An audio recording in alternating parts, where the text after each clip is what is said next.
Assalamualaikum warahmatullahi wabarakatuh. Kami dari kelompok 11 akan mempresentasikan tentang mengelola UKM. UKM di Indonesia mempunyai peran yang penting sebagai penopang perekonomian. Penggerak utama perekonomian di Indonesia pada dasarnya adalah sektor UKM.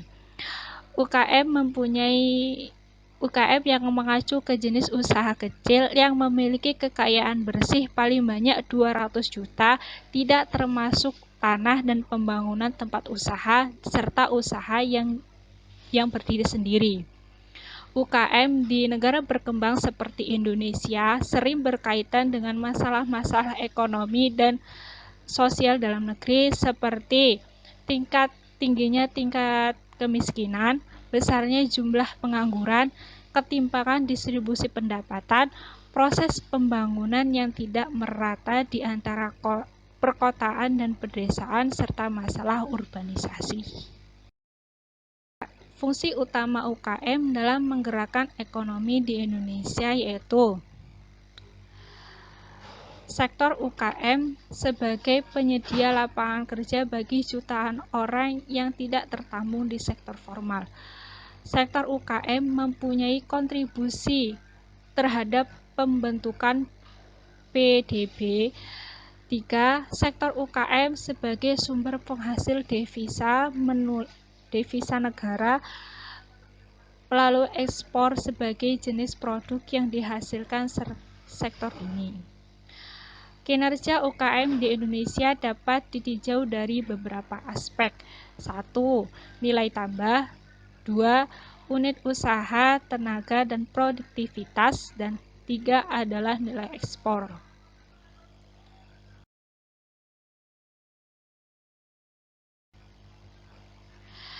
Contoh usaha UKM, usaha rumah tangga, usaha pemilik tanah, dan penggarapan perekonomian, peternak dan nelayan, dan pembudidaya. Usaha perdagangan seperti pedagang kaki lima dan pedagang yang ada di pasar. Usaha jasa seperti pembengkelan, salon kecantikan, dan penjahit konveksi. Industri makanan, minuman, industri pengolahan kayu dan rotan, industri pandai besi, pembuatan alat-alat. Baik, saya akan melanjutkan ke materi, yaitu pengembangan usaha kecil dan menengah. Pengembangan usaha kecil dan menengah memiliki beberapa keunggulan komparatif terhadap usaha besar. Salah satunya yaitu berdiri dari sisi permodalan. Pengembangan usaha kecil memerlukan modal yang relatif kecil juga daripada dengan perusahaan besar. Di samping itu juga teknologi yang digunakan tidak perlu teknologi yang canggih, sehingga pendiriannya relatif mudah dibandingkan dengan usaha besar. Selanjutnya, motivasi usaha kecil akan lebih besar, mengingat mata pencahariannya atau pekerjaannya itu hanya satu-satunya adalah itu. Jadi seseorang dengan survival yang tinggi tentu akan memiliki ambisius untuk mencapai keberhasilannya dibandingkan dengan seseorang yang motivasinya itu tidak setinggi itu, tidak sejauh dengan perusahaan kecil yang memiliki mimpi yang sangat besar. Usaha kecil memiliki kemampuan yang tinggi untuk menyesuaikan dengan pola permintaan pasar, bahkan sanggup melayani permintaan perseorangan. Berbeda dengan perusahaan besar yang memproduksi, biasanya produksinya standar. Perusahaan kecil juga mampu atau mudah menyesuaikan dengan terhadap keinginan konsumen. Baik, kalau tadi kita sudah membahas tentang pengembangan usaha kecil, kemudian kita akan membahas tentang permasalahan dan penghambat. Yang pertama, menghadapi kendala-kendala mempertahankan untuk mengembangkan usaha bisnis antara lain kurangnya pengetahuan pengelolaan usaha, kurangnya modal, dan lemahnya di bidang pemasaran. Itu adalah permasalahan yang pertama atau penghambat di UKM. Kemudian yang kedua, sebagai pelaku ekonomi UKM masih menghadapi kendala struktural kondisional secara internal. Kemudian yang ketiga, ketiga, keterampilan teknis rendah dan teknologi produksi sederhana. Yang keempat, para pekerja, umumnya keluarga, artinya dalam perekrutan itu pekerja lebih dekat dengan keluarga atau dilakukan kepada aspek kekeluargaan. Yang terakhir, banyak biaya di luar pengendalian terkait lemahnya administrasi keuangan seringkali dijumpai tidak terdapat permisahan antara kekayaan perusahaan dengan kekayaan pribadi atau keluarga.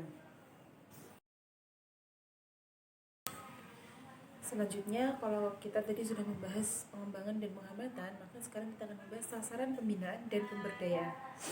Pemberdayaan merupakan upaya untuk membuat sesuatu yang tidak ada menjadi atau tidak berdaya menjadi berdaya. Pembinaan adalah salah satu perlakuan agar UKM memiliki kemampuan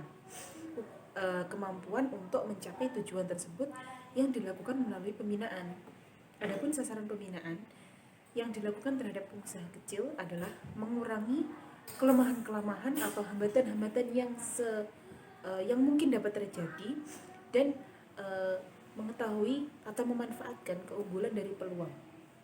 Contohnya, memanfaatkan keunggulan dari peluang adalah berkembangnya skala usaha, kemudian peluang usaha, kemudian pangsa pasar. Dengan adanya intervensi dari pihak eksternal, diharapkan skala usaha mereka dapat ditingkatkan dari kecil menjadi menengah, dari menengah menjadi besar. Begitu juga dengan adanya bantuan untuk akses ke pihak luar, maka peluang usaha dan pangsa pasar dapat dikembangkan. Selanjutnya, perbedaan usaha kecil dengan usaha lainnya. Perbedaan yang pertama, usaha kecil tidak memiliki sistem pembukuan yang menyebabkan tidak adanya akses yang menunjang terhadap jasa perbankan. Yang kedua, pengusaha kecil memiliki kesulitan dalam meningkatkan usahanya karena teknologi yang digunakan bersifat semi sederhana, bahkan masih dikerjakan secara tradisional. Kemudian yang ketiga, terbatasnya kemampuan perusahaan kecil dalam mengembangkan usahanya seperti untuk tujuan hasil ekspor impor barang. Bahan baku yang diperoleh untuk kegiatan usahanya masih relatif sulit dicari oleh perusahaan kecil. Secara umum, untuk membentuk usaha kecil adalah usaha yang bersifat perseorangan, persekutuan, atau yang berbadan hukum dalam bentuk koperasi dalam tujuan untuk mensejahterakan para anggota ketika menghadapi kendala usaha. Mungkin itu yang dapat kami sampaikan. Apabila ada kurang lebihnya kami mohon maaf, terutama kami dari kelompok 11. Akhir